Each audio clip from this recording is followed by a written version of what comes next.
బండి బండి క్రైస్తలాడండి. నేను పాస్టర్ అజయ్ బాబు వాళ్ళ మిస్సెస్ని మాట్లాడుతున్నాను. నైటు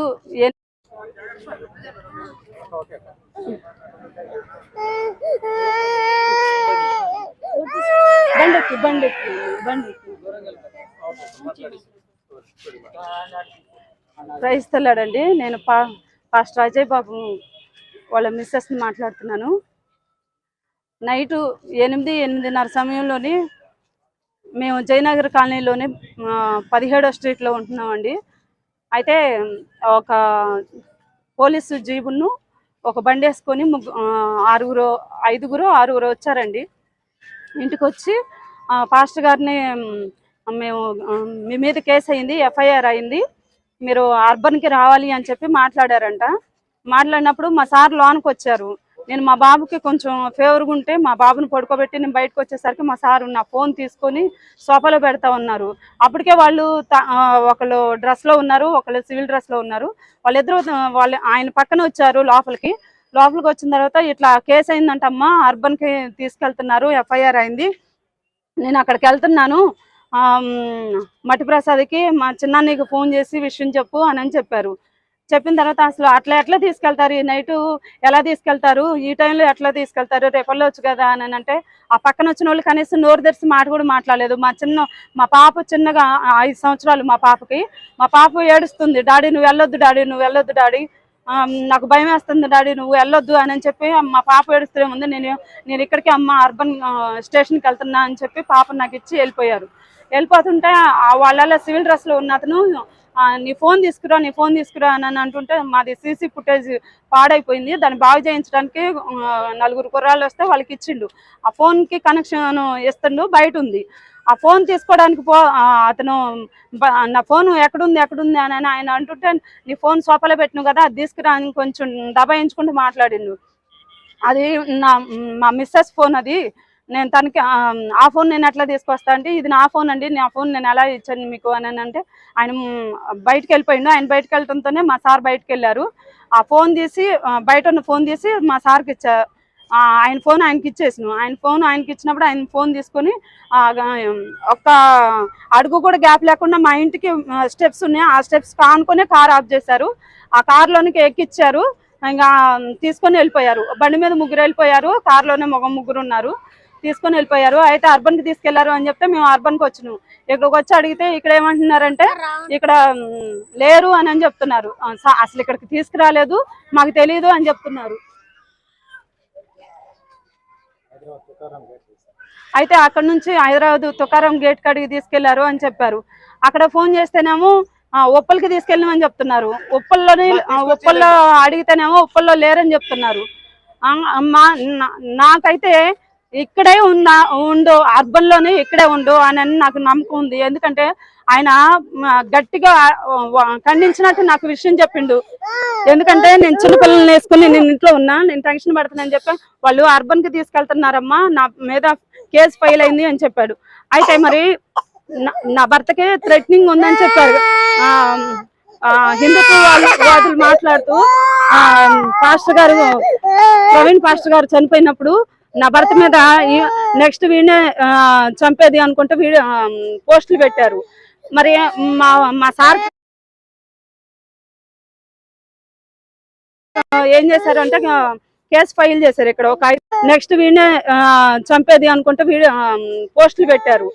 మరి మా సార్ ఏం చేశారంటే కేసు ఫైల్ చేశారు. ఇక్కడ ఒక 5గురి మీద కేసు ఫైల్ చేశారు. వాళ్ళకి కూడా కేసు ఫైల్ చేసి ఎఫ్ఐఆర్ చేశారు. మరి వాళ్ళని ఎఫ్ఐఆర్ చేసిన వాళ్ళని అయితే ఇప్పటి వరకు తీసుకురాలేదు స్టేషన్కి. మరి ఈయన మీద ఎఫ్ఐఆర్ అయింది అని చెప్పి కనీసం మాకు ఇన్ఫర్మేషన్ లేదు. కనీసం ఇంటికి వచ్చినప్పుడు ఇదిగో ఇది ఎఫ్ఐఆర్ అయింది అని చెప్పి ఒక కాగితం ఇచ్చి చూపించింది కూడా ఏమీ లేదు. దౌర్జన్యం చేసుకుని తీసుకెళ్ళిపోయి బండ్లో ఎక్కించుకొని వెళ్ళారు. మరి అది పోలీసులు తీసుకెళ్లారా లేకపోతే ఎవరైనా పోలీసులు మప్పిలో ఎవరైనా పోలీసులు లాగా వచ్చి మా భర్తను తీసుకెళ్లారు అనేది మాకు తెలియాలి.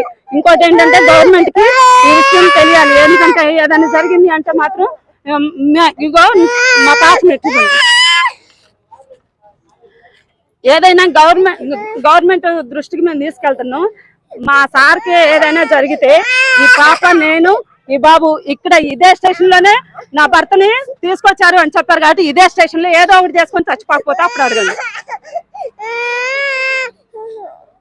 దేవుని పరిశుద్ధ నామమునికి మహిమ కలుగును గాక. ఈ వీడియో వీక్షిస్తున్న ప్రేక్షకులందరికీ క్రీస్తు శ్రేష్టమైన నామం పేరిట నా హృదయపూర్వక వందనాలు తెలియపరుస్తున్నాను. గడిచిన రాత్రి 8:30 ఖమ్మంలోని పాస్టర్ అజయ్ బాబుని నలుగురు పోలీసులు అరెస్ట్ చేశారు. అందులో ఒక్కరు మాత్రం యూనిఫామ్ లో ఉన్నారు, కారులో వచ్చారు, బైక్ వేసుకుని వచ్చారు. మిగతా ముగ్గురు సివిల్ డ్రెస్ లో ఉన్నారు. ఈ నలుగురు కూడా సడన్ అటాక్ చేశారు వితౌట్ గివింగ్ ఎనీ ఇంటిమేషన్ ఇవ్వకుండా, అసలు అరెస్ట్ వారెంట్ ఇవ్వకుండా, నోటీసులు కూడా ఇవ్వకుండా ఒక పాస్టర్ ని అరెస్ట్ చేయడానికి పోలీసులకి ఎవరిచ్చారు ఆ హక్కు? ఇది నా మొదటి ప్రశ్న. ఎందుకు క్రైస్తవులంటే, ఎందుకు సేవకులంటే ఇంత చిన్న చూపు, ఇంత తక్కువ భావన ఏర్పడింది 2 తెలుగు రాష్ట్రాల్లో? పోలీసులు అనే వాళ్ళు ఈ రకంగా అరెస్ట్ చేస్తారా? ఈ రకంగా అదుపులోకి తీసుకుంటారా? ఈ చట్టం ఇలా చెబుతుందా? ఎందుకు ఇలాంటి చర్యలు చేస్తున్నారు? ఎందుకు ఇలా ఇబ్బంది పెడుతున్నారు? ఆల్రెడీ ప్రవీణ్ పగడాల గారి మృతి పట్ల ఎందరో క్రైస్తవులు ఉద్రిక్తత నెలకొంటూ, ఎందరో క్రైస్తవులు భావోద్వేగానికి గురైపోయి ఆ ఆందోళన నుంచి ఇంకా బయటికి రాకముందే, ఆ కృంగుదల నుంచి ఇంకా బయటికి రాకముందే, ఆ కన్నీటి నుంచి ఇంకా బయటకు రాకముందే అసలు పోలీసులు అరెస్ట్ వారెంట్ కూడా ఇవ్వకుండా క్రైస్తవ సమాజం అంతటిని కూడా, 2 క్రైస్తవ రాష్ట్రాలను కూడా ఈరోజు మరొక్కసారి ఆందోళనలో గురి చేయటానికి, ఇబ్బంది పెట్టడానికి చాలా క్రూరంగా పోలీస్ డిపార్ట్మెంట్ ప్రవర్తిస్తుంది. అసలు ఇలా పోలీసులు ఇలా చేస్తారా? ఎవరో 4 వ్యక్తులు వచ్చారు అంటే రేపటి నుంచి మా ఇంట్లో మేము ఒంటరిగా ఉండటానికి కూడా భయపడాలి. ఎందుకంటే 10 మంది వస్తారు, 5 మంది వస్తారు, 20 మంది వస్తారు, మేమే పోలీసులు అంటారు, పోలీస్ స్టేషన్కి రమ్మంటారు. వెళ్ళిపోవాలి మేము. ఎందుకు ఇలా చేస్తున్నారు? వచ్చింది పోలీసులనే ఏంటి, వచ్చింది రౌడీలా అనేంటి? అసలు సేవకుల్ని చంపుతున్న పరిస్థితుల్లో అతనే ఒక సేవకుడు చనిపోయి అనుమానాస్పద స్థితిలో మరణిస్తే యావత్ 2 రాష్ట్రాల క్రైస్తవ ప్రజలందరూ ఇది హత్యేమో అని పలు అనుమానాలు వ్యక్తపరుస్తూ చాలా ఆందోళనలో, ఉద్రిక్తతతో ఉంటే, ఇలాంటి అనుమానాస్పద పరిస్థితుల్లో ఎవరిని నమ్మాలో కూడా తెలియని పరిస్థితి. మేము ఏ మీటింగ్ అయినా వెళ్తుంటే ఆ మీటింగ్ పోస్టర్, పాంప్లెట్ కూడా వాట్సాప్ లో, ఫేస్బుక్ లో, యూట్యూబ్ లో, ఇన్స్టాగ్రామ్ లో షేర్ చేసుకోకుండా రహస్యంగా వెళ్ళిపోతున్నాం. ఒంటరిగా తిరిగే సేవకులము ఇప్పుడు 4 పెట్టుకుని వెళ్తున్నాం. ఇలాంటి పరిస్థితుల్లో రాత్రి 8:30 గంటలకి ఒక పాస్టర్ ఇంటికి, అజయ్ బాబు ఇంటికి 4 వ్యక్తులు వచ్చి మేమే పోలీసులు అంటే ఎలా ఉంటది? ఇంట్లో తన భార్య, 2 చిన్నపిల్లలు మాత్రమే ఉన్నారు. వాళ్ళకి కూడా చెప్పకుండా తనను తీసుకెళ్లిపోవడం ఎంతవరకు కరెక్ట్? రాత్రి నుంచి ఎందరో అడ్వకేట్లు నాకు ఫోన్ చేశారు. దాదాపు రాత్రి 3 గంటల వరకు ఫోన్లు కంటిన్యూస్ గా మాట్లాడుతూనే ఉన్నాను.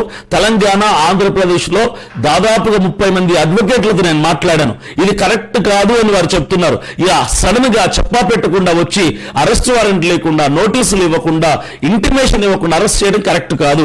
అది కూడా ఏదైనా ఒకవేళ అరెస్ట్ చేయాల్సిన అవసరత ఉంటే వాళ్ళు సాయంకాలం 6 గంటల లోపల అరెస్ట్ వారెంట్ తీసుకొచ్చి అరెస్ట్ చేయాలి, లేదా ఫోన్ చేసి పోలీస్ స్టేషన్ కి రమ్మని చెప్పాలి, లేదా ఇంటిమేషన్ ఇవ్వాలి, లేదా నోటీస్ మెసేజ్ అని మన ఫోన్ కు పంపించాలి. ఈ 3 ఏది కూడా చేయకుండా ఒక వ్యక్తిని రాత్రి, అది కూడా సాయంకాలం 6 లోపల కాదు, సాయంత్రం 8:30కు, రాత్రి 8:30కు ఒక వ్యక్తిని అనుమానాస్పద స్థితిలో, ఈరోజు ఎంత ఉద్రిక్తత నెలకొంటుందంటే 2 తెలుగు రాష్ట్రాల్లో. నేను పోలీస్ డిపార్ట్మెంట్ వాళ్ళందరినీ కూడా, దయచేసి పోలీస్ డిపార్ట్మెంట్ వాళ్ళు క్రైస్తవులను రెచ్చగొడుతున్నారు, పాస్టర్లను రెచ్చగొడుతున్నారు. ఇప్పటి వరకు మేము శాంతితో ఉన్నాం, ప్రేమతత్వాన్ని చూపిస్తున్నాం. ఎక్కడ ఎవరికి హాని తలపెట్టకుండా, ఏది డ్యామేజ్ అవ్వకుండా మేము జాగ్రత్తగా ఉంటున్నాం. క్రీస్తు ప్రేమతత్వాన్ని బట్టి మౌనంగా ఉంటున్నాం. ఏది చేసినా మౌనంగానే పోరాడుతున్నాం.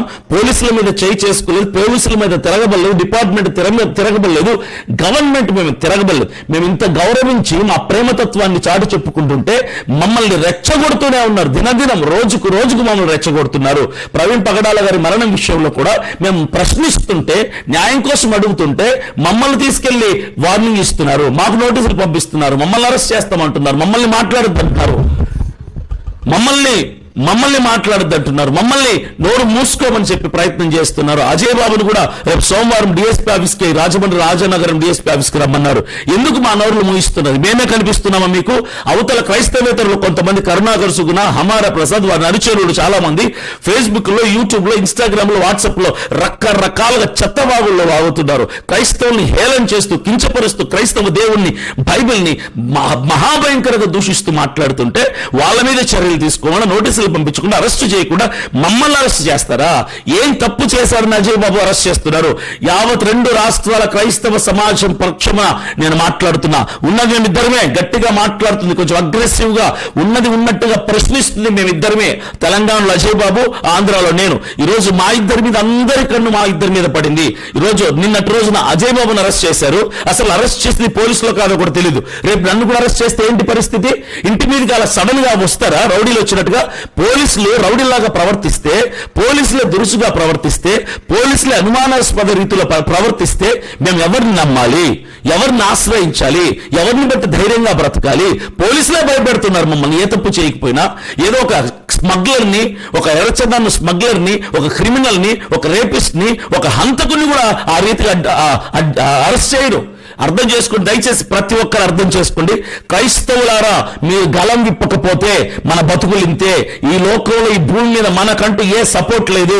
పొలిటికల్ సపోర్ట్ లేదు, పోలీస్ డిపార్ట్మెంట్ సపోర్ట్ మనకు లేదు. మనల్ని మనమే గెలుచుకోవాలి, మన కోసం మనమే నిలబడాలి, మనల్ని మనమే ప్రొటెక్ట్ చేసుకోవాలి. ఇప్పుడు కనుక మనం లేవకపోతే, ఇప్పుడు కనుక నోరు విప్పకపోతే, ఇప్పుడు కనుక గలం విప్పకపోతే మనల్ని కాలు కింద చెప్పులాగా చూస్తారు, మనల్ని మట్టి కంటే హీనంగా చూస్తారు, మనల్ని పురుగు కంటే దారుణంగా చూస్తారు. ఆలోచించండి మీరే. పోలీస్ డిపార్ట్మెంట్ వాళ్ళు చేసినటువంటి ఈ అరెస్ట్ న్యాయబద్ధంగా చేశారా? చట్టపరంగా చేశారా? అకార్డింగ్ టు లా చేశారా? అకార్డింగ్ టు రూల్ చేశారా? లేదు. ఎక్కడ కూడా కావాలని ఇబ్బంది పెట్టాలని. అరే, ఇంట్లో ఒక మహిళ, ఒక ఆడ మనిషి ఇంట్లో ఉంది, ఒక స్త్రీ ఇంట్లో తన భార్య, 2 చిన్న చిన్న పిల్లల్ని పెట్టుకుని ఉంటే ఎలా మనసు ఒప్పుతుంది సార్? ఇంత క్రూయల్ గా, ఇంత కఠినంగా ఎలా ప్రవర్తించగలుగుతారు? ఈరోజు తన భార్య కూడా మాట్లాడుతుంది. రాత్రి 2 గంటలకు ఆమెతో నేను ఫోన్ చేసి మాట్లాడాను, నేను నా వైఫ్ మాట్లాడితే ఆవిడ చెప్తుంది, అన్న చాలా భయంగా ఉంది, సడన్ గా వచ్చారు, నేను బాబుని పడుకోబెడుతుంటే సడన్ గా వచ్చి తీసుకెళ్లిపోయారు. ఎక్కడికి తీసుకెళ్తుంటారు సమాధానం కూడా చెప్పలేదు. 3 వ్యక్తులు బైక్ లో వెళ్లారు, 3 వ్యక్తులు ఆయన ఎక్కించుకుని కారులో తీసుకెళ్లారు. అయితే ఖమ్మంలో ఉన్నటువంటి అర్బన్ పోలీస్ స్టేషన్కి వెళ్తున్నామని చెప్పారు. అయితే అక్కడికి ఆవిడ కొంతమందిని తీసుకుని అర్బన్ పోలీస్ స్టేషన్కి వెళ్తే వాళ్ళు అన్నారట, పోలీసులు మాకు తెలియదు, మేము అరెస్ట్ చేయలేదు అన్నారట. అక్కడ ఏం చెప్పారు? తుకారం గేట్ పోలీస్ స్టేషన్కి వెళ్ళి ఉండొచ్చు, హైదరాబాద్ సికింద్రాబాద్ లో ఉన్న తుకారం గేట్ ఏరియాలో ఉన్న పోలీస్ స్టేషన్ తీసుకెళ్ళి ఉండొచ్చు అని చెప్తే, మరలా అక్కడి నుంచి కొంతమంది తుకారం గేట్ పోలీస్ స్టేషన్కి వెళ్ళారట. అక్కడికి వెళ్తే ఆ పోలీసులు కూడా మేము అరెస్ట్ చేయలేదు, మాకు సంబంధం లేదని చెప్పారట. ఉప్పల్ పోలీస్ స్టేషన్కి వెళ్ళి ఉండొచ్చు అంటే, ఉప్పల్ పోలీస్ స్టేషన్కి మన వాళ్ళు చాలా మంది వెళ్ళారు. అయితే అక్కడ కూడా పోలీసులు ఇదే మాట, మాకు సంబంధం లేదు, మేము అరెస్ట్ చేయలేదు, మేమైతే ఖమ్మంలో అజయ్ బాబు ఇంటికి వెళ్ళలేదు అని వాళ్ళు చెప్పారు. ఇప్పుడు ఎక్కడికి వెళ్ళారు అజయ్ బాబు? అసలు ఇంటికి వచ్చింది పోలీసులా, దుండగులా? ఇంటికి వచ్చింది పోలీసులా, రౌడీలా? ఇంటికి వచ్చింది అనుమానాస్పద స్థితిలో ఉన్నటువంటి 4 వ్యక్తులు. వీరిని ఏమనుకోవాలి? ఇప్పుడు అజయ్ బాబు ఏమయ్యాడు? ఎక్కడున్నాడు? ఏ పోలీసులు అరెస్ట్ చేశారు? ఏ దుండగులు అరెస్ట్ చేశారు? ఒకవేళ పోలీసులు అరెస్ట్ చేస్తుంటే స్టేషన్ లో ఎక్కడున్నాడు? ఏ స్టేషన్ లో ఉన్నాడు? ఎందుకు ఉన్నది ఉన్నట్టు చెప్పకుండా ఇలాంటి దొంగ పనులు చేస్తున్నారు పోలీస్ డిపార్ట్మెంట్ వాళ్ళు? స్ట్రైట్ గా చెప్పొచ్చు కదా, ఒక ఫోన్ కొట్టండి సార్, మేము వస్తాం. మీకు మాతో ఇబ్బంది ఉంటే, పోలీస్ డిపార్ట్మెంట్ వాళ్ళని నేను ప్రశ్నిస్తున్నా సూటిగా, మీకు మాతో ఇబ్బంది ఉంటే, మా వ్యాఖ్యలతో ఇబ్బంది ఉంటే, మా మాటలతో ఇబ్బంది ఉంటే, లేదా మా మీద ఎవరైనా కేసు పెట్టుంటే, ఎవరైనా మా మీద ఎఫ్ఐఆర్ ఫైల్ చేసి ఉంటే ఒక్క ఫోన్ కొట్టండి. మేము క్రైస్తవులం, మరలా చెప్తున్నా, మేము విధేయత కలిగి ఉంటాం అధికారులకి. డిపార్ట్మెంట్ మేము గౌరవిస్తాం, గవర్నమెంట్ మేము గౌరవిస్తాం. మీరే మీ గౌరవాన్ని పోగొట్టుకుంటున్నారు, మీరే మీ విలువను పోగొట్టుకుంటున్నారు ఇలాంటి క్రియలు చేసి, ఇలాంటి చర్యలు చేసి. మీకు మా మీద కేసు పెట్టినా, మా మీద మీకు ఏదైనా ఇబ్బందికరంగా ఉన్నా, మా వ్యాఖ్యలు మీకు ఇబ్బందికరంగా ఉన్నా, ఎవడో మా మీద కేసు పెట్టినా, 100 మంది మా మీద కేసు పెట్టనివ్వండి, ఫోన్ చేయండి సార్, మీ స్టేషన్ మేము వస్తాం, మేమే వచ్చి మీ ముందు కూర్చుంటాం. రాకపోతే అప్పుడు చేయండి ఇలాంటి చర్య. అజయ్ బాబుతో గత 3 రోజుల నుంచి కంటిన్యూస్ గా టచ్ లో ఉన్నాను, మేము మాట్లాడుకుంటున్నాం. పోలీస్ నుంచి, ఉప్పల్ పోలీస్ స్టేషన్ నుంచి ఒక్క ఫోన్ కూడా రాలేదు. ఎలా అరెస్ట్ చేస్తారని నేను ప్రశ్నిస్తున్నా. How can you arrest him without giving a intimation? Without intimation, without arrest warrant, without notice, how can you arrest a person? ఇదేనా పద్ధతి? ఇదేనా కరెక్ట్ అయినటువంటి పద్ధతి? ఎలా మీరు అరెస్ట్ చేస్తారు ఒక వ్యక్తిని? ఇప్పుడు అజయ్ బాబుకు కనుక ఏమన్నా అయ్యిందంటే, నేను చెప్తున్నాను, క్రైస్తవ సమాజం పక్షామున నేను మాట్లాడుతున్నాను గలం విప్పి, అజయ్ బాబుకు కనుక ఏమన్నా అయ్యిందా, క్రైస్తవులు తిరగబడటం మీరు చూస్తారు. దయచేసి ఇప్పటి వరకు మౌనంగా ఉన్నాం.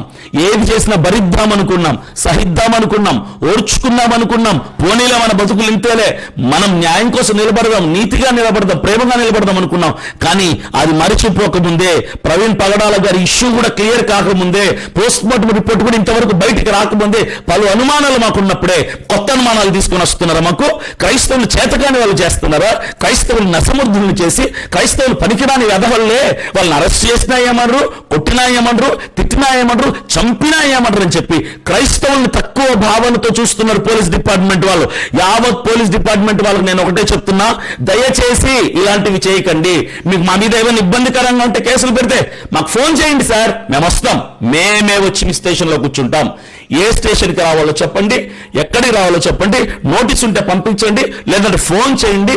అప్పుడు కూడా రెస్పాండ్ కాకపోతే సాయంకాలం 6 గంటల లోపల వచ్చి వివరంగా చెప్పి, కుటుంబం ఉంటుంది, మాకు భార్య బిడ్డలు ఉంటారు, కుటుంబీకులు ఉంటారు, మా అనుచరులు ఉంటారు, వాళ్ళ ఆందోళన చెందకూడదంటే వివరణ ఇచ్చి ఏ స్టేషన్కి తీసుకెళ్తున్నాం, ఏ కేసు మీద తీసుకెళ్తున్నాం, ఈ ఎఫ్ఐఆర్ ఫైల్ చేసింది ఎప్పుడు, ఎందుకు సడన్గా ఈ టైంలో రావాల్సి వచ్చింది, ఈ వివరాలన్నీ చెప్పండి. అప్పుడు మేము మీతో పాటు వస్తాం. మీరు ఇంటికి రండి, తప్పలేదు. కానీ దానికి ఒక పద్ధతి పరంగా చేయండి. సాయంకాలం 6 గంటల లోపల రండి, వివరాలన్నీ చెప్పి మమ్మల్ని తీసుకెళ్ళండి. మేము మీకు సహకరిస్తాం.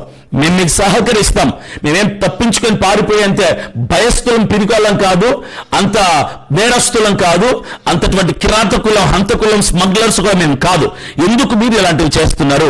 బయట బోల్డ్ అన్న అన్యాయాలు జరుగుతుంటే వాళ్ళని కాదు మీరు పట్టుకుని మమ్మల్ని పట్టుకుంటారా? క్రైస్తవుల మీద ఈరోజు అజయ్ బాబుని అరెస్ట్ చేయడానికి కారణం నేను చెప్తున్నాను. రాష్ట్ర వ్యాప్తంగా, తెలంగాణ రాష్ట్ర వ్యాప్తంగా నేను రాత్రి ఉప్పల్లో ఒక అతను కేసు పెట్టాడు, రవీందర్ అని. అతనితో నేను మాట్లాడాను, చాలాసేపు మాట్లాడాను. నేనే కేసు పెట్టాను అని చెప్పాడు ఆయన. నేను బతిమలాడాను అతన్ని, అజయ్ బాబు తమ్ముడు అన్నట్టుగా మాట్లాడాను. అతన్ని రిక్వెస్ట్ చేస్తే అతను అన్నాడు, కేసు పెట్టింది నేను ఒక్కనే కాదండి, రాష్ట్రమంతా కూడా అతని మీద కేసులు ఉన్నాయి. ఎందుకు పెట్టారు సార్ కేసులు? ఏ కారణం చేత కేసులు పెట్టారంటే, కొన్ని ఇంటర్వ్యూస్లో అజయ్ బాబు కూర్చొని మా దేవీ దేవతల్ని, మేము నమ్మే వాళ్ళని, మేము భక్తి చేసే దేవుళ్ళని చాలా కించపరిచి హేళన చేసి మాట్లాడాడు. ఓకే, దానికోసం కేసు పెట్టాం అన్నారు. సరే, హైందవ దేవీ దేవతలను తిట్టాడు అని కేసు పెడితే, ఆ కేసు ఎప్పుడు పెట్టాడంటే తెలుసా? 24వ తారీఖున పెట్టాడు. మార్చి 24వ తారీఖున కేసు పెడితే దాదాపుగా 20 రోజుల తర్వాత ఇప్పుడు అరెస్ట్. ఎందుకు అంత హుటాహుటిన అరెస్ట్ చేయాల్సిన అవసరం వచ్చింది? సరే, రాష్ట్రం అంతా కేసులు పెట్టాడు. రేపులు చేశాడని కాదు కదా కేసు, మర్డర్లు చేశాడని కాదు కదా కేసు, స్మగ్లింగ్ చేశాడని కాదు కదా కేసు, హత్యలు చేశాడని కాదు కదా కేసు. ఎందుకు పెట్టాడు? దేవీ దేవతలను దూషిస్తున్నానని కేసు పెట్టారు. ఓకే, ఇంటర్వ్యూలో అతన్ని రెచ్చగొట్టారు కాబట్టి అతను కొన్ని వ్యాఖ్యలు చేశాడు, నేను ఒప్పుకుంటాను. ఎందుకు సడన్ గా అరెస్ట్ చేయాల్సి వచ్చింది? ఇది నా ప్రశ్న. దేవీ దేవతలు దూషించాడు, ఫోన్ చేయండి, స్టేషన్కి రమ్మని చెప్పండి, నోటీస్ పంపించండి. లేదు అప్పుడు కూడా స్పందించకపోతే అరెస్ట్ వారెంట్ తీసుకొని సాయంకాలం 6 లోపల ఇంటికి వచ్చి అరెస్ట్ వారెంట్ చూపించి ఒక పద్ధతిగా, ఒక చట్టబద్ధంగా, అఫీషియల్ గా తీసుకెళ్ళండి మమ్మల్ని, మేము సహకరిస్తామంటున్నాం కదా. ఎందుకు దొంగల్లాగా, రౌడీ ముఖలాగా మా మీద దాడి చేయడానికి ప్రయత్నిస్తూ, మా కుటుంబీకులు, పాపం అజయ్ బాబు యొక్క భార్య చూస్తారా ఆమె ఎంత ఆవేదన చెందుతుందో, ఎంత టెన్షన్ పడుతుందో, మాట రావటం లేదు ఆవిడ నోట. చిన్న పిల్లలు ఏడుస్తున్నారు, డాడీ వెళ్ళొద్దు డాడీ అని చెప్పి పోలీసులు తీసుకెళ్తుంటారు, పిల్లలు ఏడుస్తున్నారట. ఇలాంటి పరిస్థితికి కారణం ఎవరు? Police department. రక్షక భటులా నాకు అర్థం కావటం లేదు. మమ్మల్ని ఏం సార్ బ్రతకనివారు ప్రశాంతంగా భూమి మీద? మేము ఏం నేరం చేస్తున్నామని మా మీద అటాకులు చేస్తున్నారు? మా మీద ఇలాంటి నోటీసులు, మా మీద ఇలాంటి అరెస్ట్ వారెంట్లు చెప్పా పెట్టకుండా తీసుకెళ్లిపోవటాలు ఎందుకు? ప్రశాంతంగా బ్రతకటం మేము ఇష్టం లేదా మీకు? మీ ఉద్దేశం అంటే చెప్పండి. పోనీ మాకు వేరే దేశం ఏదైనా మాట్లాడి భారతదేశం నుంచి మమ్మల్ని ఏ దేశాన్ని కానీ పంపించేసేయండి. మీకు మేము నచ్చకపోతే, క్రైస్తవులు భారతదేశంలో పరాయి వాళ్ళుగా మీరు చూస్తే దయచేసి మమ్మల్ని ఏదో ఒక దేశానికి పంపించేసేయండి. ఏ ఎడారి ప్రాంతానికో, ఏ అడవికో పంపించేసేయండి. వేరే దేశంతో వాళ్ళతో మాట్లాడి అక్కడ ప్రధానమంత్రులతో మమ్మల్ని పంపించేసేయండి మీకు మేమంటే నచ్చకపోతే. ఎందుకు మా మీద ఇలాంటి కుట్రలు పన్ని రోజుకు ఒక ట్విస్ట్, ఒక ట్విస్ట్ వీడక ముందే మనకు కొత్త కథనాన్ని ప్రారంభించారు. తెలంగాణ పోలీస్ ప్రభుత్వానికైనా, ఆంధ్రప్రదేశ్ పోలీస్ ప్రభుత్వానికి నేను ఒకటే చెప్తున్నా, పోలీస్ డిపార్ట్మెంట్ వాళ్ళందరికీ కూడా, దయచేసి అరెస్ట్ చేయాలంటే ఇది పద్ధతి కాదు. చేయండి, తప్పులేదు, కానీ ఒక క్రమబద్ధంగా చేయండి, సక్రమంగా చేయండి. మీరు చేయాల్సిన ప్రాసెస్లో చేయండి తప్ప ప్రాసెస్కి అధిగమించి ఓవర్కమ్ చేసి ఇలా మాత్రం అరెస్ట్ చేస్తే క్రైస్తవుడు ఎవడు కూడా ఊరుకోడు. ఇప్పుడు కనుక మేము బయలుదేరుతున్నాం హైదరాబాద్కి, అజయ్ బాబు ఎక్కడున్నాడో తెలియకపోతే మధ్యాహ్నం 12 గంటల లోపల అజయ్ బాబుని మాకు చూపించకపోతే మధ్యాహ్నం 12 గంటల లోపల 2 రాష్ట్రాల్లో ఉన్న క్రైస్తవులు లేస్తారు. లేవని మేమే చెప్తాం. ఇప్పటి వరకు రెచ్చగొట్టలేదు. నేను 10 రోజుల నుంచి మాట్లాడుతున్నా, మీరు లేవండి తిరగబడి నన్ను అనలేదు. ఇక నా వ్యాఖ్యలు మార్చుకోవాల్సినటువంటి పరిస్థితి వస్తుంది. దయచేసి పోలీస్ డిపార్ట్మెంట్ వారందరికీ నేను 2 చేతులు జోడించి రిక్వెస్ట్ చేస్తున్నాను, బతిమలాడుకుంటున్నాను, ప్రాధేయపడుతున్నాను. అజయ్ బాబు ఎక్కడ ఉన్నాడు మాకు చెప్పండి, మాకు చూపించండి. అతనేమంత క్రిమినల్ కాదు కదా. శనివారం కాబట్టి సరిగ్గా టైం చూసుకొని, ఆదివారం ఎలాగో పనులు అవ్వవు కాబట్టి ఇక సోమవారం వరకు అతన్ని రిలీజ్ చేయడానికి కుదరదు కాబట్టి సరిగ్గా ప్లాన్ చేశారు. మీరు ప్లాన్ చేసి శనివారం రాత్రి వచ్చారు ఇంటికి. రాత్రి అయితే ఏ పనులు జరగవు, ఎవడు ఎక్కడికి కదిలి రాలేడు, ఏ పని జరగదు కాబట్టి ఈ అజయ్ బాబు అనేటువంటి తీసుకెళ్ళిపోయి 2 రోజులు పెట్టేయచ్చు బొక్కలో అని ప్లాన్ చేసుకుని స్కెచ్ తీసుకుని ఎవరున్నారు సార్ మీ వెనకాల? ఎవరు మిమ్మల్ని ఇలాంటి పనులు చేయిస్తున్నారు? ఎవరు మిమ్మల్ని రెచ్చగొడుతున్నారు? పోలీస్ డిపార్ట్మెంట్ వాళ్ళని క్రైస్తవుల మీదకి, పాస్టర్ల మీదకి ఇలాంటివన్నీ ఎందుకు చేస్తున్నారు? యావత్ క్రైస్తవ సమాజమా, మీకు 2 చేతులెత్తి జోడించి చెప్తున్నాను, మనము కనుక ఇప్పుడు లేవకపోతే, మనమంతా ఒకటి కాకపోతే, ఆల్రెడీ ప్రవీణ్ పగడాల గారిని పోగొట్టుకున్నాం, ఇంకొక సేవకుని పోగొట్టుకుంటాం, ఇంకొకరిని పోగొట్టుకుంటాం, నన్ను పోగొట్టుకుంటారు, నాలాంటి ప్రశ్నించే వాళ్ళని పోగొట్టుకుంటారు. చివరికి క్రైస్తవులకి కాపరిని లేకుండా చేయాలని చూస్తుంది ప్రభుత్వం. పాస్టర్లని సంఘాలుగా మిగిల్చాలని చూస్తుంది. క్రైస్తవులందరినీ ఈ దేశంలో నాయకుడు, పాస్టర్, స్వార్థికుడు లేకుండా గొర్రెల్ని అనాథలు చేయాలని ప్రయత్నం చేస్తున్నారని క్లియర్ కట్ గా మనకు అర్థమవుతుంది. అజయ్ బాబు కోసం బయలుదేరుతున్నాం హైదరాబాద్కి. మీకు అప్డేట్ ఇస్తూ ఉంటాను. మీరు కూడా మీ ప్రయత్నం, మీ వంతు ప్రయత్నం మీరు చేయండి. మధ్యాహ్నం 12 గంట వరకు మాత్రమే ఎదురు చూస్తాను నేను. ఆ లోపల అజయ్ బాబు ఎక్కడున్నాడు తెలియకపోతే ఒక్క పిలుపు నేను ఇస్తాను. సిపిఎఫ్ నా ఆర్మీ అంతటికి, అలాగే క్రైస్తవ 2 రాష్ట్రాల్లో క్రైస్తవ సమాజం అంతటికి ఒక్క పిలుపుని ఇస్తాను. నువ్వెక్కడ ఉన్నా, ఏ ప్రాంతంలో ఉన్నా, ఏ ఇంటి దగ్గర ఉన్నా, దయచేసి లేచి బయటకు రా. క్రైస్తవుల సత్తా ఏంటో చూపిద్దాం. క్రైస్తవుల సత్తా ఎందుకు ఇంత అన్యాయం చేస్తుంది పోలీస్ డిపార్ట్మెంట్ క్రైస్తవుల పట్ల? మేమంటే ఎందుకు మీకు గిట్టడం లేదు, నచ్చటం లేదు? మాకు సమాధానం కావాలి, సమాధానం కావాలి, సమాధానం కావాలి. ఆవిడ మాటలు ఎంత ఆవేదన కనబరుస్తుందో చూసారా? ఇలా కరెక్ట్ కాదు సార్ ఇలా చేయటం. దయచేసి మమ్మల్ని కూడా మనుషులుగా ట్రీట్ చేయండి, దోషులుగా, హంతకులుగా ట్రీట్ చేయొద్దు. మేము మంచి వాళ్ళం, మేము వాక్యాన్ని ప్రకటించే వాళ్ళం. అజయ్ బాబునే దూషించాడు వాళ్ళ గ్రంథాలని, దేవి దేవతల్ని. ఒక పనికిమాలిన వాడైనటువంటి రాధా మనోహర్ దాస్ వాడు ఎంత క్రూరంగా, ఎంత చండాలంగా, ఎంత నీచంగా, ఎంత దరిద్రంగా మా క్రైస్తవుల్ని మాట్లాడుతున్నాడు, మా బైబిల్ని మాట్లాడుతున్నాడు, మా దేవుణ్ణి మాట్లాడుతున్నాడు. బహిరంగంగా స్టేషన్ల మీద, రైల్వే స్టేషన్లలో, ఫుట్పాత్ల మీద, వీధులలో, ఇంటికి డోర్ టు డోర్ పోయి క్రైస్తవులను ఎంత కించపరిచి మాట్లాడుతుంటే సిగ్గులేని క్రైస్తవులు కేసు పెట్టారా అతని మీద? కేసు పెట్టండి. ఈరోజు అజయ్ బాబు మీద వాళ్ళ దేవి దేవతలను దూషించాలని రాష్ట్రమంతా ఒకటైపోయి హైందవులు కేసులు పెట్టారంట. మరి మీరేం చేస్తున్నారు క్రైస్తవులారా? మీరు కూడా కదలండి. మీ ఏరియా పోలీస్ స్టేషన్లలో కేసు పెట్టండి, ఇమ్మీడియట్ గా కేసు పెట్టండి. మీరు కేసు పెట్టకపోతే మన బతుకులు కాలు కింద చెప్పులాగా ఉండాల్సి వస్తుంది. కేసు పెట్టడానికి కదలండి. మీ ఏరియాలో మొత్తం ఈ రోజు రాత్రి లోపల రాధా మనోహర్ దాస్ గారి మీద వీళ్ళ వీడియోలు ఎంత భయంకరంగా, ఎంత గలీజ్ మాటలతో మన దేవుళ్ళని తిట్టారో, మన దేవుణ్ణి తిట్టారో, మన బైబిల్ని తిట్టారో, మన సేవకులను తిట్టారో, పరిశుద్ధ బైబిల్ వందలో ఉన్న భక్తుల్ని ఎంత గలీజ్ గా మాట్లాడారో అన్ని వీడియోలన్నీ కూడా నేను డౌన్లోడ్ చేస్తున్నాను. అన్ని ఆధారాలతో బయటకు వస్తున్నాను. కరుణాకర్ సుగుణ దూషించలేదా బైబిల్ని, మన దేవుణ్ణి? అంతకంటే నీచంగా ఎవరైనా మాట్లాడా? మేము ఎంత మాట్లాడినా కంట్రోల్డ్ గా మాట్లాడతాం. ఎంత మాట్లాడినా చెడ్డ మాటలు, గలీజ్ మాటలు, దుర్భాషలు మేము ఆడం. బ్యాడ్ వర్డ్స్ మేము యూజ్ చేయం. మాకు ఒక లిమిట్ ఉంటుంది, మాకు ఒక పరిధి ఉంటుంది. ఆ పరిధి దాటి మేము ఇప్పుడు కూడా మాట్లాడాలా? దయచేసి క్రైస్తవులారా, మీ పరిధిలో ఉన్న పోలీస్ స్టేషన్లోకి వెళ్ళి రాధా మనోహర్ దాస్ మీద, ఈడు కరుణాకర్ సుగుణ మీద, లలిత్ కుమార్ మీద, హమారా ప్రసాద్ మీద, ఆమె పార్వతి అని ఒక ఆవిడ ఉంటుంది, ఆవిడ మీద 5 మంది మీద కేసులు పడిపోవాలి. మీ ప్రాంతంలో ఉన్న పోలీస్ స్టేషన్కి వెళ్ళండి, కేసులు పెట్టండి. ఈరోజు అజయ్ బాబు మీద రాష్ట్రం అంతా కేసులు పెట్టారంట, వాళ్ళ దేవుళ్ళని తిట్టామని. మన దేవుని తిట్టట్లా? నా వీడియోలు చూస్తున్నారు కదా చాలా సందర్భాల్లో. ఎంత గలీజ్గా మాట్లాడుతున్నారు వీళ్ళు, హైందవ గురువులని చెప్పుకునే వీళ్ళు. మరలా చెప్తున్నా, ఈ 5 మంది మీద కేసులు పడాలి, 100 కేసులు పడాలి. ఇప్పుడు కనుక నువ్వు ఇంట్లో నుంచి బయటికి వచ్చి కేసు పెట్టకడానికి ఒక భయపడ్డావంటే నువ్వు క్రైస్తవుడిగా ఉండడం వేస్ట్. ఇక నీ ఇష్టం, నీ చావు నువ్వు చావు. కేసులు పడాలి, సాయంకాలం లోపల 100 కేసులు పడాలి. పోలీస్ డిపార్ట్మెంట్ వారు కూడా ఆశ్చర్యపోయే రీతిలో ఆంధ్రప్రదేశ్, తెలంగాణ 2 రాష్ట్రాల్లో 100లలో కేసులు పడాలి. 100లలో పేర్లు చెప్తున్నాను, రాసుకోండి. హమారా ప్రసాద్, రాధా మనోహర్ దాస్, లలిత్ కుమార్, కరుణాకర్ సుగుణ, పార్వతి, ఈ 5 మంది పేర్లు మీరు కొడితే యూట్యూబ్ లో పోలీసు వాళ్ళని చూడటం లేదా? పోలీసు వాళ్ళకు అది కనపడటం లేదా? వాళ్ళ మాటలు వినపడటం లేదా? వాళ్ళ మీద కూడా మేము చాలాసార్లు కేసులు పెట్టాం మా ప్రాంతాల నుంచి. కానీ మీరు చర్య తీసుకోలేదు. పోలీస్ డిపార్ట్మెంట్ వారు, పోలీసు వాళ్ళు ఎందుకు చర్య తీసుకోలేదు వాళ్ళ మీద? వాళ్ళని ఎందుకు అరెస్ట్ చేయలేదు? రాధా మనోహర్ దాస్ ఎందుకు అరెస్ట్ చేయలేదు? వాడికంటే భయంకరంగా ఎవరినన్నా దేవుని తిడతాడా?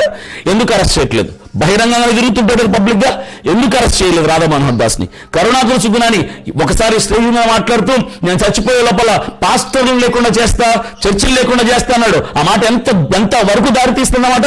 అతన్ని ఎందుకు అరెస్ట్ చేయలేదు? కరుణాకర్ సుగుణాన్ని ఎందుకు అరెస్ట్ చేయలేదు? హమారా ప్రసాద్ క్రైస్తవులంటే అస్సలు గిట్టని వాడు, అతన్ని ఎందుకు అరెస్ట్ చేయలేదు? లలిత్ కుమార్ క్రైస్తవులు ఎప్పుడు బురద చల్లుతూ వ్యంగ్యంగా మాట్లాడుతూ దేవుణ్ణి దూషిస్తాడు, అతన్ని ఎందుకు అరెస్ట్ చేయలేదు? ఆ పార్వతి అనే ఆవిడ, ఒక ఆవిడ శ్రీకాకుళంలో ఉంటుంది, ఆవిడ భయంకరంగా వ్యంగ్యంగా హైందవ స్త్రీలు కూడా ఆవిడ మీద ఈరోజు చాలా ఉద్రేకంగా మాట్లాడుతున్నారు, చాలా ఎక్సైట్ అయిపోయి మాట్లాడుతున్నారు, ఆవిడ తిడుతున్నారు భయంకరంగా. హైందవుల స్త్రీలు ఆవిడని తిడుతున్నారు, ఆడదానివి అని తిడుతుంటే ఆవిడ వ్యాఖ్యలు మీకు అర్థం కావడం లేదా? ఆవిడని ఎందుకు అరెస్ట్ చేయలేదు? ఈ 5 మంది క్రైస్తవులను దూషిస్తుంటే వాళ్ళని అరెస్ట్ చేయకుండా వాళ్ళ దేవులను దూషించాడనే ఒక్క కేసుతో అజయ్ బాబుని అరెస్ట్ చేస్తారా? ఏం మా పాస్టర్లు అంటే అంత చేతగాని అసమర్థుల్లో కనబడుతున్నామా? క్రైస్తవుల సత్తా కూడా ఏంటో చూపిస్తాం, పాస్టర్ల బలం ఏంటో చూపిస్తాం, మా స్థైర్యం, మా బ్యాక్గ్రౌండ్ ఏంటో చూపిస్తాం. మేము కూడా బయటకు వచ్చామంటే సార్, మేము 100 మంది 200 మంది లేం, బయట నిలబడ్డామంటే లక్షల మంది వస్తాం. లక్షల మంది రోడ్డు మీదకి వచ్చారంటే పరిస్థితులు వేరేగా ఉంటాయి, పరిణామాలు వేరేగా ఉంటాయి. దయచేసి అజయ్ బాబు ఎక్కడున్నాడో చూపించండి, అజయ్ బాబు ఎక్కడున్నాడో మాకు చెప్పండి. మధ్యాహ్నం లోపల అజయ్ బాబుతో మాతో మాట్లాడించండి. బయలుదేరుతున్న 100లుగా వస్తున్నాం. మాకు అజయ్ బాబుని చూపించకపోతే ఇది పద్ధతి కాదు. అసలు అరెస్ట్ చేసింది అజయ్ బాబుని పోలీసులా, దుండగులా? ఇంతవరకు ఆ ప్రశ్నకి సమాధానం లేదు. ఎవడెత్తికి ఇలాంటివి చేస్తే రేపు నిజంగా మా ఇంటికి పోలీసులు వస్తే ఎలా వెళ్తాం? మేము అరెస్ట్ చేస్తామంటే కొడతాం, దాడులు చేస్తాం, ఎందుకంటే రౌడీలు అనుకుంటాం మేము.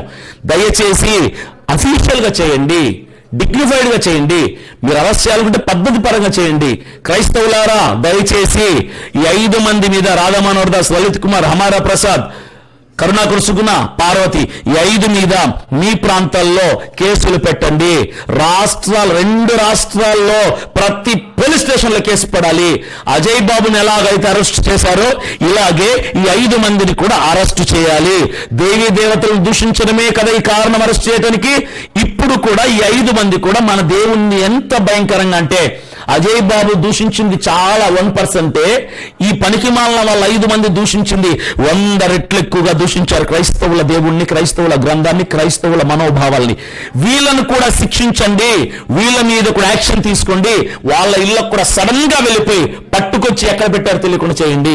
మీరు ఇలా చేస్తే డిపార్ట్మెంట్ మీద మాకు గౌరవం వస్తుంది, పోలీస్ డిపార్ట్మెంట్ మీద మాకు ఒక నమ్మకం వస్తుంది. క్రైస్తవులారా స్పందించండి, క్రైస్తవులారా మాట్లాడండి, క్రైస్తవులారా బయటకు రండి, క్రైస్తవులారా మన సత్తా ఏంటో చూపిద్దాం, బయటకు రండి. ఇలా మౌనంగా ఉంటే మనల్ని ఇంకా దిగజారుస్తారు. మనల్ని రోడ్డు మీదనే ఎవడు పడితే వాడు వస్తాడు, నేనే పోలీస్ సెంటర్ లాక్కెళ్ళిపోతాడు, నేనే పోలీస్ సెంటర్ తీసుకెళ్లిపోతాడు. అన్నం తింటుంటాం ఇంట్లో ప్రశాంతంగా కుటుంబంతో కూర్చొని, నేనే పోలీస్ సెంటర్ 10 మందిలో వస్తారు, ఒక్క లాక్కొని వెళ్ళిపోతారు. ఎక్కడికి వెళ్తున్నావు అంటే చెప్పరు, అరెస్ట్ వారెంట్ అంటే చెప్పరు, నోటీస్ ఏదంటే చెప్పరు, పోలీస్ స్టేషన్కి వచ్చి మాట్లాడదామంటారు. పోలీస్ స్టేషన్కి వెళ్తే మేము రాలేదంటారు. ఎవరిని నమ్మాలి, ఎలా నమ్మాలి? అసలు ఇంత భయంకరమైనటువంటి ఉద్రిక్తత పరిస్థితుల్లో బుద్ధిందా పోలీస్ డిపార్ట్మెంట్ వాళ్ళకి అరెస్ట్ చేసిన వాళ్ళకి? అలాగే చేస్తారా? అలా చేస్తారా? తన భార్య విలవిలలాడిపోతుంది అక్కడ చిన్నపిల్లల్ని పెట్టుకొని, అర్ధరాత్రి వరకు ఏం చేయాలో దిక్కుతోచిన స్థితిలో ఆమె ఏడుస్తుంటే ఎవరు సార్ ఇది పద్ధతి అని చెప్పేది మీకు? అరెస్ట్ చేయండి, పద్ధతి ప్రకారం అరెస్ట్ చేయండి. మీరు అరెస్ట్ చేయడం తప్పనట్లా, దానికి ఒక క్రమం ఉంటుంది, ఆ క్రమం ప్రకారం చేయండి. ఈ 5 మంది మీద మేము కేసులు పెడుతున్నాం. అజయ్ బాబు మీద ఎలాగైతే సీరియస్ గా ఇమీడియట్ యాక్షన్ తీసుకున్నారో అలాగే తీసుకోవాలి. తీసుకోకపోతే మేము ఊరుకోము. కేసులు పెడతాం. కేసులు మీరు ఒప్పుకోకపోతే మేము ఊరుకోం. అజయ్ బాబు మీద ఎఫ్ఐఆర్ కట్టారు కదా, వాళ్ళ మీద కూడా ఎఫ్ఐఆర్ కట్టండి. ఈ 5 మంది పేర్లు చెప్తాను, వాళ్ళ ఫుటేజ్లన్నీ తీసుకొని వస్తాను. 5 మంది వాళ్ళు క్రైస్తవుల మీద, దేవుళ్ళ మీద, క్రైస్తవ దేవుడి మీద మాట్లాడినటువంటి మాటలని వీడియోల రూపంలో మీకు తీసుకొని వస్తాను. వాళ్ళ మీద కేసులు కడతాం, వాళ్ళ మీద ఎఫ్ఐఆర్ కట్టండి. ఇమ్మీడియట్ గా అజయ్ బాబుని తీసుకెళ్ళినట్టుగా వాళ్ళని తీసుకెళ్ళకపోతే క్రైస్తవులు మేము ఊరుకోం, పాస్టర్లు మేము ఊరుకోం. క్రైస్తవులారా కేసులు పెట్టండి, ఒక్కటిగా నిలబడండి, నోరు విప్పండి, నిలబడి పోరాడదాం, న్యాయం కోసం పోరాడదాం. ఒకరిని పోగొట్టుకున్నాం, ఇంకొకరిని పోగొట్టుకోక మునిపే మనం కళ్ళు తెరుచుకొని స్వరం విప్పి గలం విప్పి నిలబడకపోతే, కేసులు పెట్టకపోతే మతోన్మాదుల మీద మనల్ని భూమి మీద బతకనివ్వరు. భారతదేశం నుంచి కూడా చివరికి మనల్ని వెలివేసే ప్రయత్నం చేస్తారు. దయచేసి అర్థం చేసుకోండి, కదలండి. నేను ఇప్పుడు బయలుదేరి హైదరాబాద్కి వెళ్తున్నాను. హైదరాబాద్కి వెళ్ళిన తర్వాత అక్కడ ఉన్నటువంటి అప్డేట్స్ అన్ని మీకు ఇస్తాను. అజయ్ బాబు మధ్యాహ్నం లోపల ఎక్కడున్నాడో తెలియకపోయినా, అజయ్ బాబును చూపించకపోయినా క్రైస్తవులందరూ ఏకమై రోడ్ల మీదకి వస్తాం. తర్వాత పరిణామాలు వేరేగా ఉంటాయి. క్రైస్తవులారా కదలండి, కేసులు పెట్టండి, డిలే చేయొద్దు, ఆలస్యం చేయొద్దు. ఇమీడియట్ గా కదిలి మీ 10 పోలీస్ స్టేషన్లో వీలైతే ఒక అడ్వకేట్ ని తీసుకెళ్లి కేసులు పెట్టి ఎఫ్ఐఆర్ కట్టించి ఇమీడియట్ గా వాళ్ళని సాయంకాలం లోపల అరెస్ట్ చేయమని చెప్పవలసిందిగా ప్రేమతో మనవి చేస్తున్నాను. God bless you. Thank you.